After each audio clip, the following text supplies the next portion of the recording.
Boa noite, está começando pela rede CNT de televisão o Jogo do Poder, um espaço aberto para a discussão política.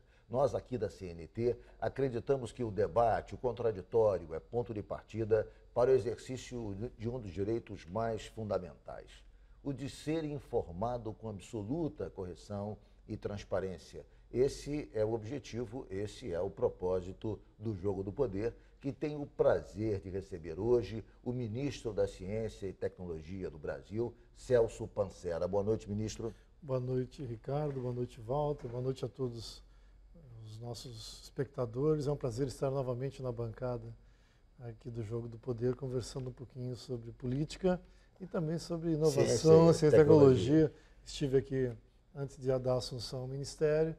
O programa é pé quente. É verdade.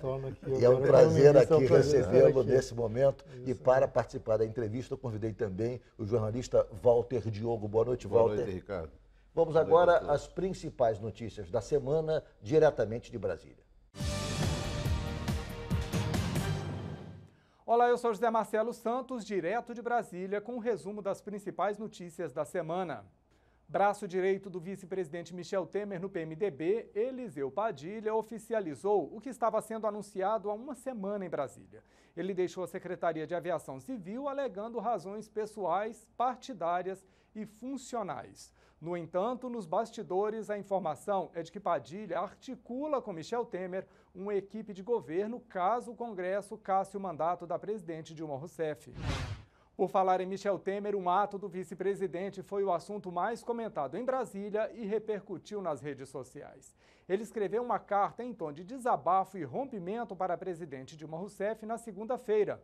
No documento, Temer diz que Dilma jamais confiou nele e jamais confiará também no PMDB e que no primeiro mandato ele foi apenas figura decorativa.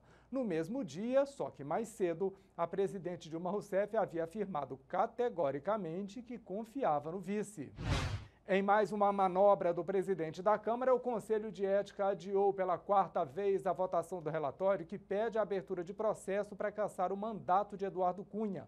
Desta vez, o motivo foi o fato dele ter marcado a sessão plenária para a eleição da Comissão Especial do Impeachment no mesmo horário da reunião do Conselho de Ética. Com isso, Eduardo Cunha vai protelando a votação, enquanto tenta destituir o relator Fausto Pinato. Ele chegou a recorrer ao STF, que rejeitou a troca de relatoria. Decisão do presidente da Câmara, Eduardo Cunha, de manter o voto secreto para a escolha da comissão do impeachment terminou num triste espetáculo na Câmara na terça-feira.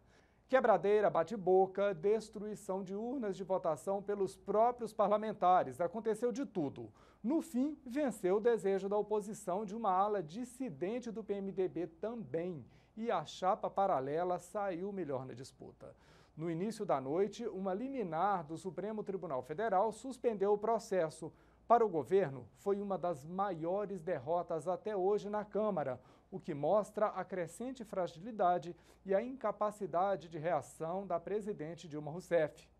Eu vou ficando por aqui, mas te espero na edição nacional do Jogo do Poder Notícias, na quinta-feira, às 11 da noite, logo depois do CNT Jornal. Até lá!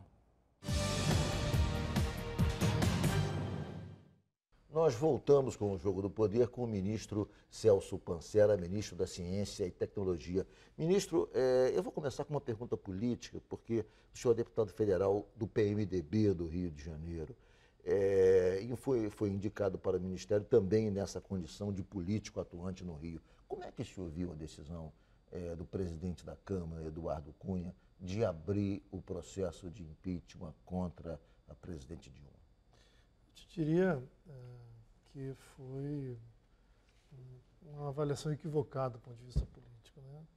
O governo passou um ano muito duro, tem uma crise econômica muito dura que se reflete na condição fiscal do governo, né? Na arrecadação, no funcionamento do governo.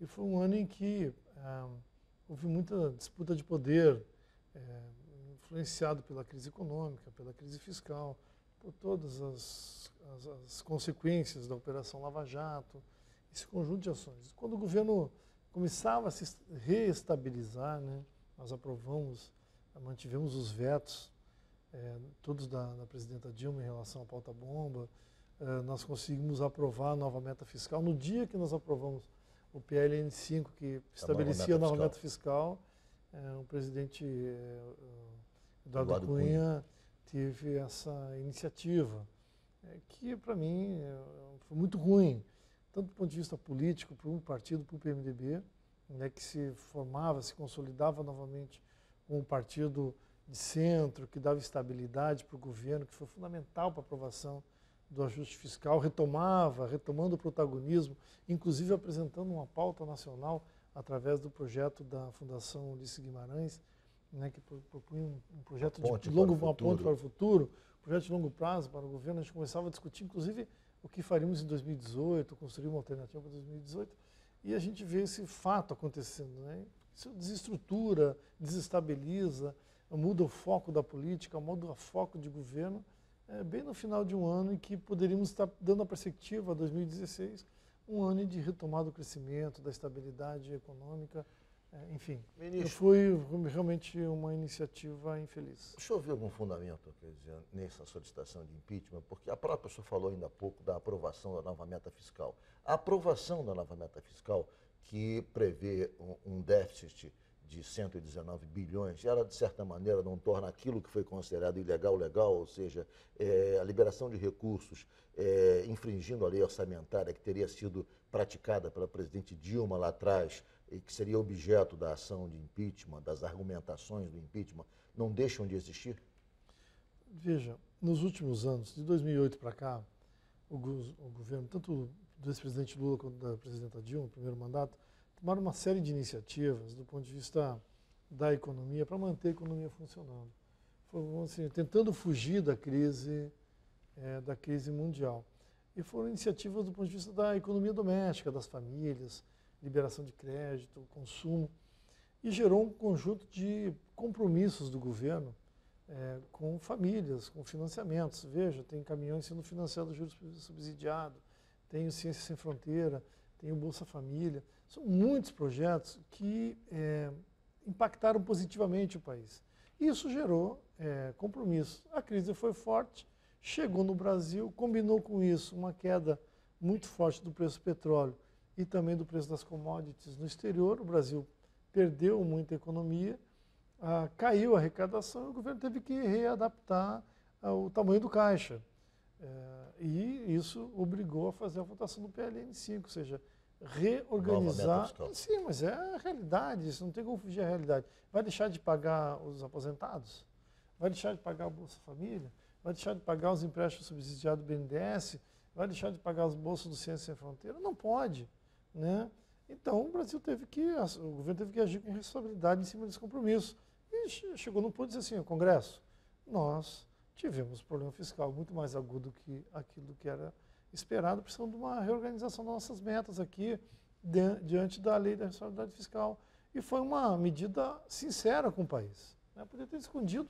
Então, todos aqueles atos alegados não estão regulares hoje, a partir da aprovação da nova meta fiscal? E veja, foi tão importante isso, que na votação do PLN 55, nós tivemos 360 e tantos votos de deputados. Inclusive a oposição muito superior, votou, exatamente. Né? A coisa era tão muito grande, superior à base, tão né? determinante, que houve uma compreensão muito grande de setores, inclusive da oposição, em relação à aprovação do projeto. Né? Então, quer dizer, você começa a construir uma expectativa positiva para a nação. Uma nova crise política. Isso uma é nova muito crise de dimensões imprevisíveis. Dimensões imprevisíveis. O senhor acha que o deputado Eduardo Cunha vai ficar isolado dentro do partido?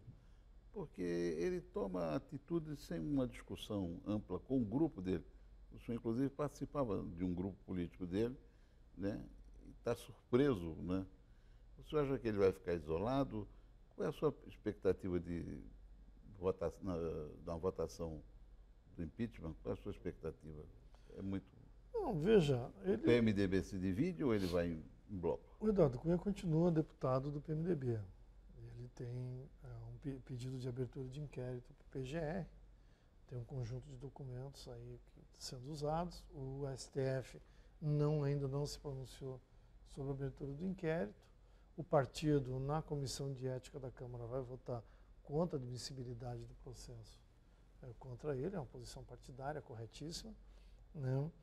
Mas ele tomou uma atitude isolada que foi dizer que era oposição ao governo.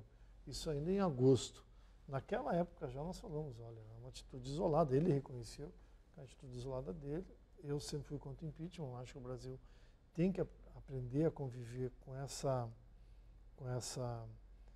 o contraditório, com governos mal avaliados, governos bem avaliados, momentos bons da economia. Impopularidade não é crime, né, ministro? Impopularidade não é crime, senão nós temos que tirar aí Quantos prefeitos, quantos governadores, aí o país ia viver em eleição, eterna eleição, não tem jeito, né? Até porque enfrentar muitas vezes uma dificuldade gera impopularidade. Se é para ficar fazendo o tempo todo sendo popular, muitas vezes o que as pessoas querem, as corporações querem, não é o melhor para a estratégia de um país. Muitas vezes tem que ser impopular mesmo. Então isso nós temos que respeitar as regras do jogo. O impeachment é um terceiro turno. Eu não digo terceiro turno, mas que é um erro, porque eu acho que o Brasil tem que aprender a conviver com crise, com contraditório, com dificuldades. Exatamente. Vou fazer um rápido intervalo. O Jogo do Poder volta em 1 minuto, hoje com o ministro da Ciência e Tecnologia, Celso Pancera.